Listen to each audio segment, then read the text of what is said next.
My daughter keeps aging backwards. Tonight she called me, son. I need to write this down before I forget. Before she makes me forget. Before whatever's happening to Claire happens to me too. My daughter turned 38 last month. At least, that's what... But the woman sitting in my living room right now, she doesn't look 38. She doesn't look 30. She barely looks 25. I first noticed something was wrong about 6 months ago, though I'm sure the signs were there long before that.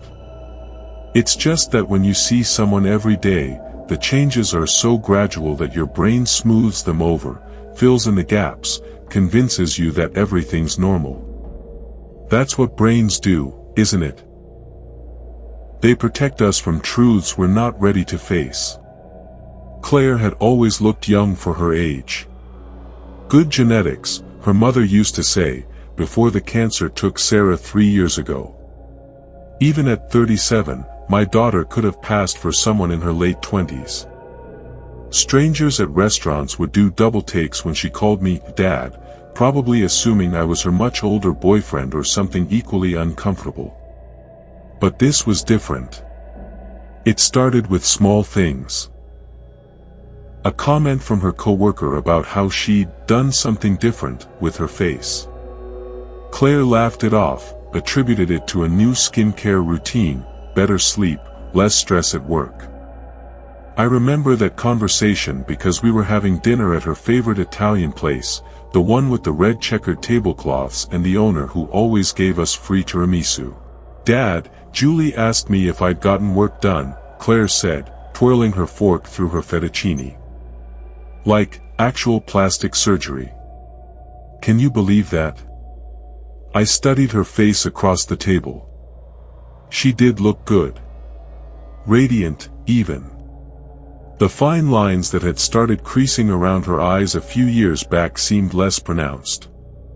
Her skin had a kind of luminous quality to it, like she was lit from within. Well, you do look great, honey, I said. Whatever you're doing, keep doing it. She beamed at me, and I felt that familiar warmth in my chest that pride a father feels when his daughter is happy and healthy and thriving. I had no idea I was looking at the beginning of something impossible. Something terrifying. The changes accelerated after that. 2 months later, I picked her up for our weekly Sunday brunch. When she climbed into my car, I actually did a double take. Her face looked softer. Rounder. The angular cheekbones she'd inherited from her mother had somehow become less defined. And her hair, Christ, her hair. It had more volume, more bounce, like she'd stepped out of a shampoo commercial from the 90s. New haircut? I asked, pulling away from her apartment building. She touched her hair self-consciously. No. Why, does it look bad? No, it looks good.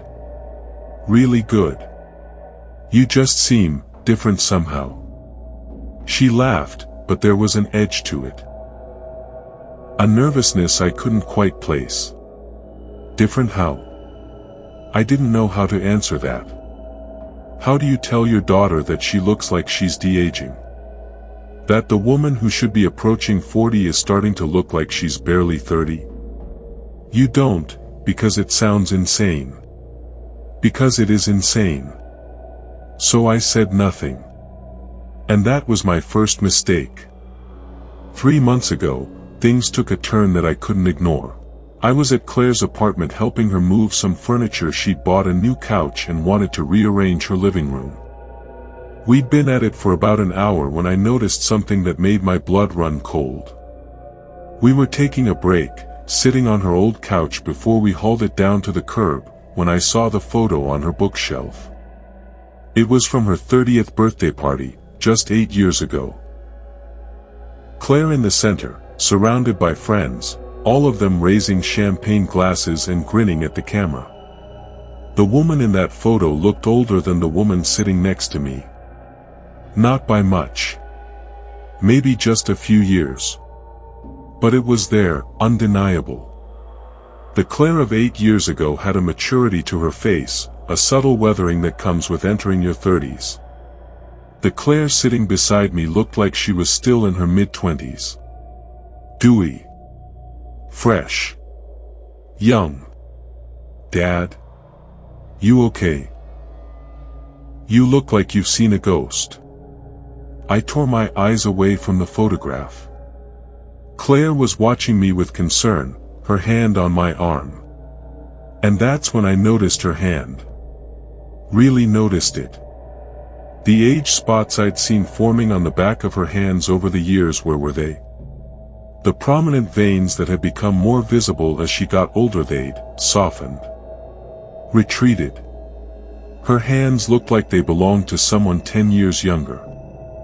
I'm fine, I lied. Just tired. Maybe we should call it a day. She insisted I stay for dinner. I couldn't eat. I spent the entire meal watching her, cataloging the impossible changes. The way her neck looked smoother.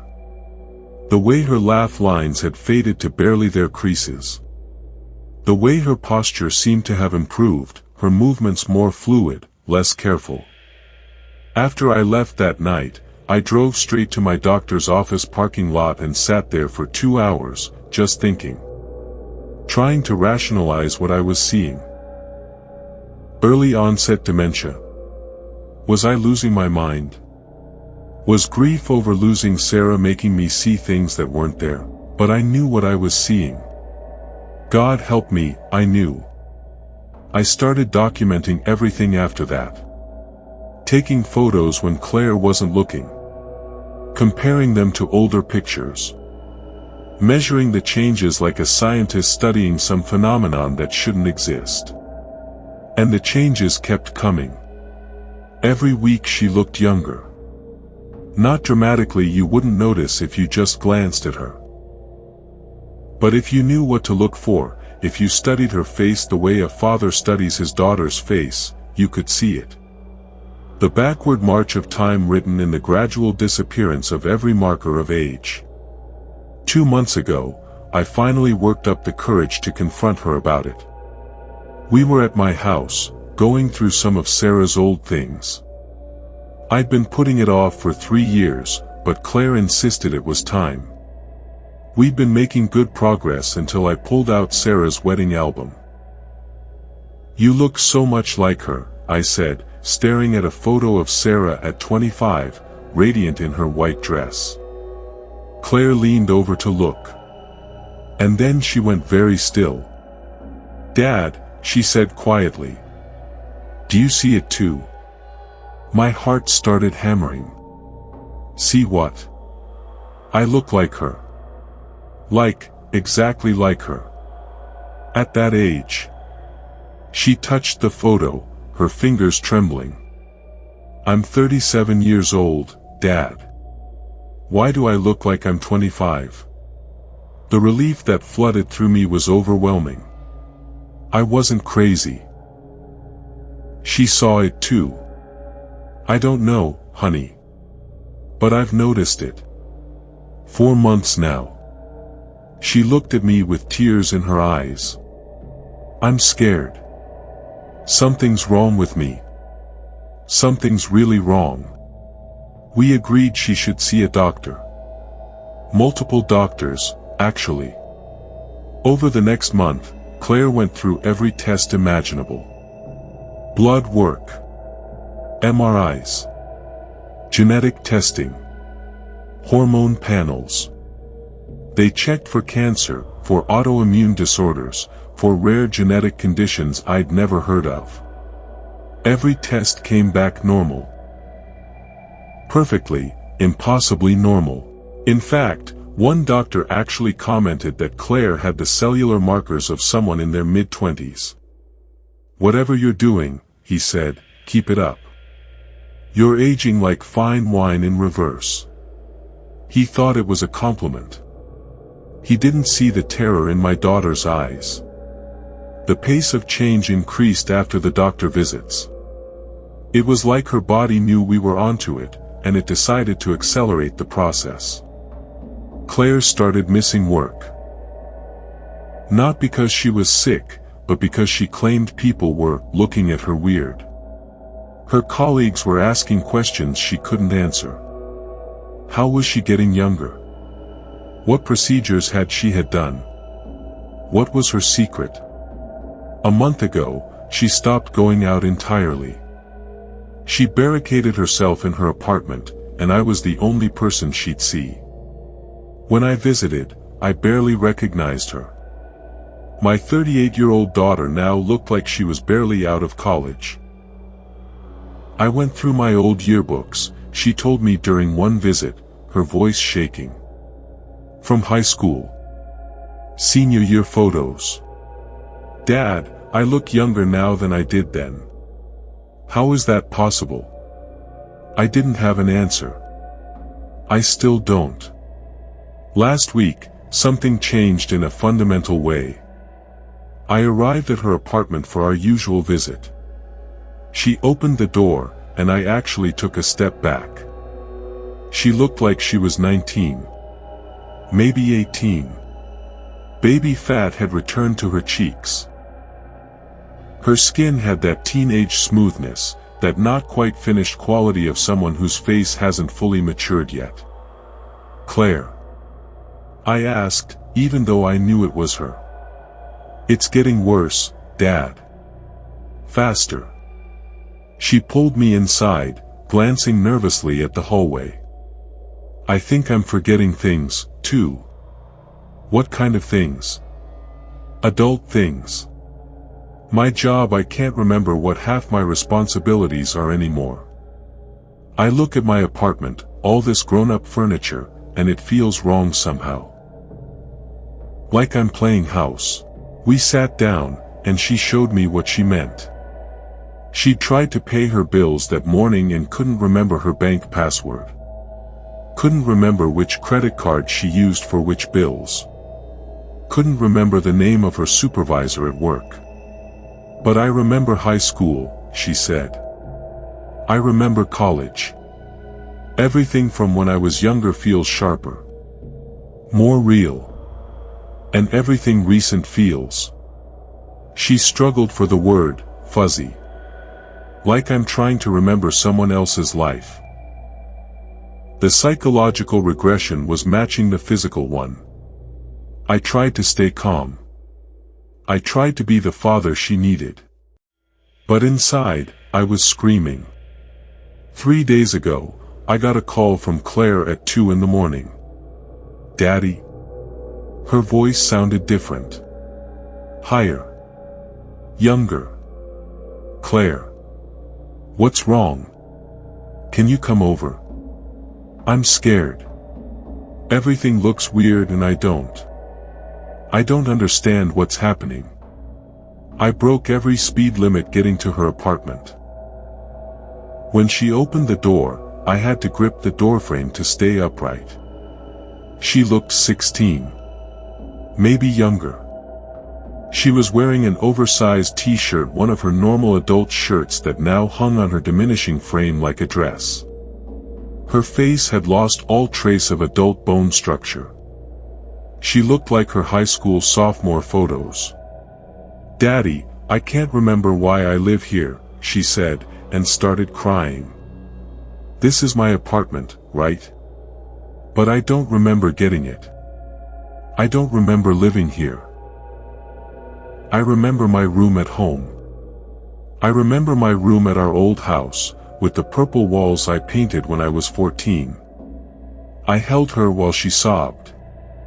My grown daughter, trapped in a teenager's body, losing her adult memories like water through a sieve. That night, I moved her back into my house. Back into her childhood bedroom, which I'd kept exactly as she left it when she moved out at 22. It seemed to comfort her. The familiar surroundings. The posters on the walls. The stuffed animals on the shelves. 2 days ago, I woke up to find her in the kitchen making breakfast. She looked about 14. She'd put on one of her old high school hoodies that I'd kept in a box in the attic. It fit her perfectly now. "Morning, Dad," she said cheerfully, flipping pancakes. "I made your favorite. The chocolate chip ones, see?" For a moment, it was like stepping back in time. Like she really was 14 again, making breakfast before school, everything normal and safe and right. Then she turned to me with confusion clouding her face. "Dad, why am I not in school? What day is it?" "It's Saturday, honey." "Oh." She relaxed. "That's good. I have that history test on Monday I need to study for." She didn't remember that she'd graduated high school 20 years ago. To her mind, to her memory, that test was still coming up. Still something to worry about. I played along. What else could I do? Yesterday, she woke up looking 12. Maybe 11. Her body had lost the last traces of teenage development. She'd gone through my old boxes and found clothes from her elementary school years, and they actually fit her now. She spent the day watching cartoons and playing with old toys she'd rediscovered in the closet. She asked me if she could have a sleepover with her best friend from 6th grade. I had to gently explain that Jenny had moved away years ago. "Oh," she said, looking sad. Then she brightened. "Can we at least make cookies? The kind with the M&Ms?" We made cookies. I helped her with the mixing and the portioning and the baking, just like I used to when she was really that age. She got flour on her nose and I wiped it off, and for a few hours I could almost pretend this was normal. That time had really reversed. That I'd been given the gift of a second childhood with my daughter. But that night, after she went to bed, I heard her crying. I went to check on her and found her staring at her hands in the dim light from the hallway. "Daddy," she whispered. "Why do I feel like I'm forgetting something important? Like there's this whole other life I'm supposed to remember?" I sat on the edge of her bed, her childhood bed, with the same sheets we'd put on it 15 years ago. "What do you remember, sweetheart?" "I remember being bigger, older, living somewhere else. But it's like trying to remember a dream. It's all slipping away." She looked up at me with eyes that were too young for the fear they contained. "Am I going to disappear completely, Daddy?" I didn't know how to answer that.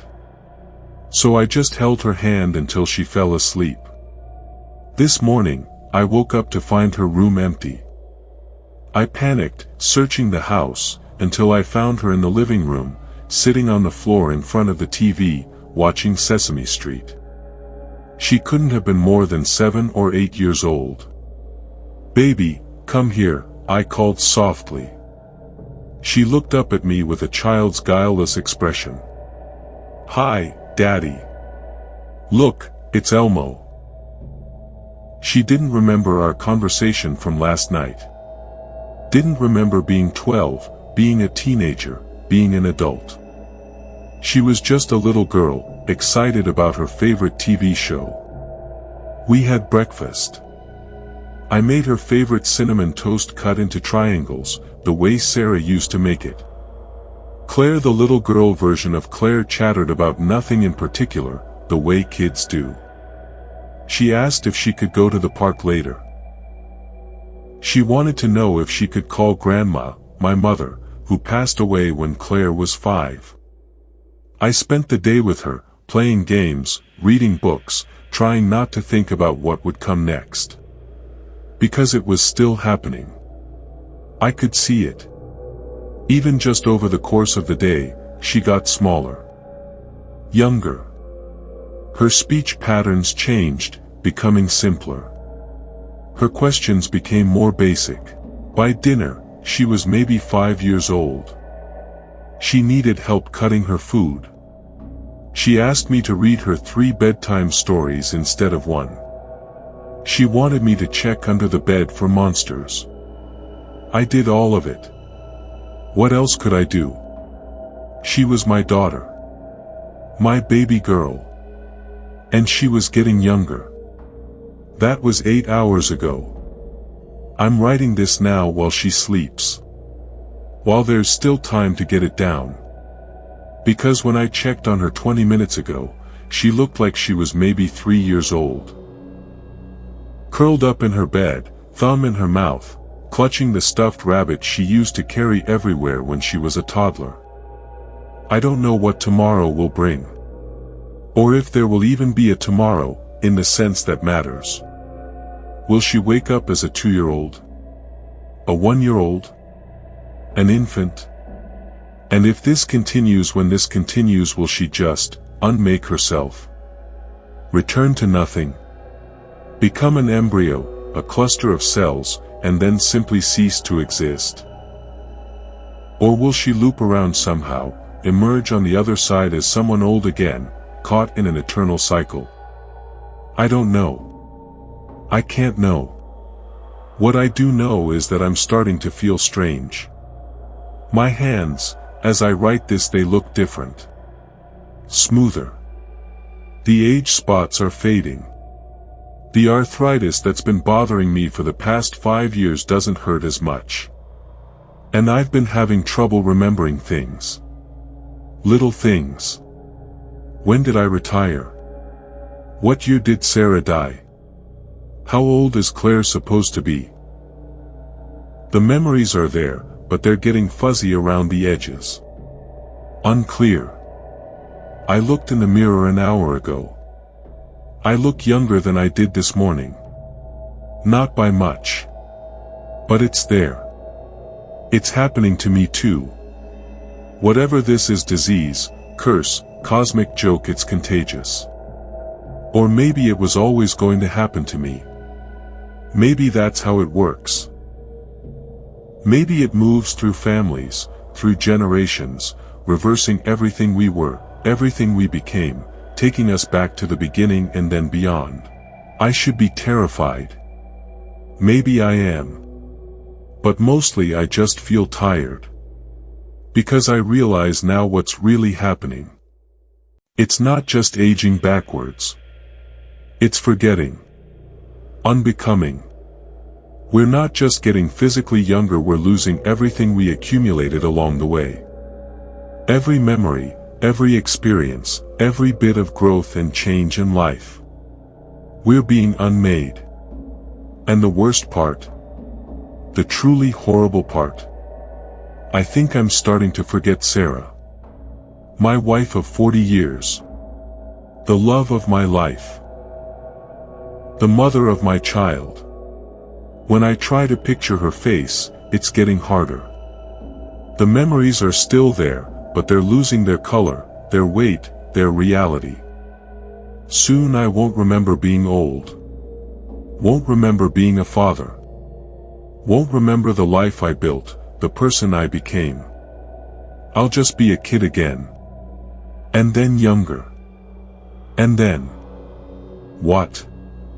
What comes after? I can hear Claire stirring in the other room. She's crying, not the frightened crying of an adult trapped in a nightmare, but the simple, uncomplicated crying of a very young child who needs comfort. I should go to her. I should be there for her, for as long as I can still remember who she is. Who I am. Who we were to each other. Tomorrow, if there is a tomorrow, I might wake up looking 50. Then 40. Then 30. And Claire. I don't know if she'll even wake up tomorrow. She might be an infant by then. Or she might be gone completely, unmade so thoroughly that it's like she never existed at all. Except she did exist. She was here. She was my daughter, my brilliant, beautiful daughter, and she lived a full life even if nobody else remembers it. Even if I soon won't remember it. This document is my proof. Our proof. That we were here. That we existed. That we mattered. To whoever finds this, if anyone finds this, I'm sorry if it doesn't make sense. I'm sorry if by the time you read it, there's no one left who can verify the story. No adult Claire to confirm it happened. Maybe just a child, or an infant, or nothing at all. Or maybe, and this is what I'm afraid of, what keeps me up even as my mind grows clearer and simpler and younger, maybe you'll find two children in this house. A little girl and a little boy. Maybe we'll tell you we're brother and sister. Maybe we won't remember being anything else. Take care of us, if you can. We won't remember who we were, but somewhere, in some part of our minds that's being erased, we were people. We had lives. We loved and were loved. And if you see a little girl start to get even younger, if you see it happening again, run. Don't stay. Don't let it spread to you. Because I think I finally understand what this is. It's not a disease. It's a reset. The universe is taking us back. Erasing us. Making room for something new. Or maybe it's making us new, over and over, in an endless loop of becoming and unbecoming. I just heard Claire call out. But her voice sounds different. Higher. Younger. She didn't call me Daddy. She called me son. I need to go check on her. I need to. Wait. I don't understand. Why am I writing this? My handwriting looks funny. Like a kid's handwriting. There's a little girl crying in the other room. I should tell Dad. Where's Dad? I'm supposed to remember something. Something important. But I can't remember what. I can't remember. I can't. The handwriting deteriorates here. The final page is covered in childish scribbles. At the bottom, in barely legible crayon, are the words, "Where's Mommy?"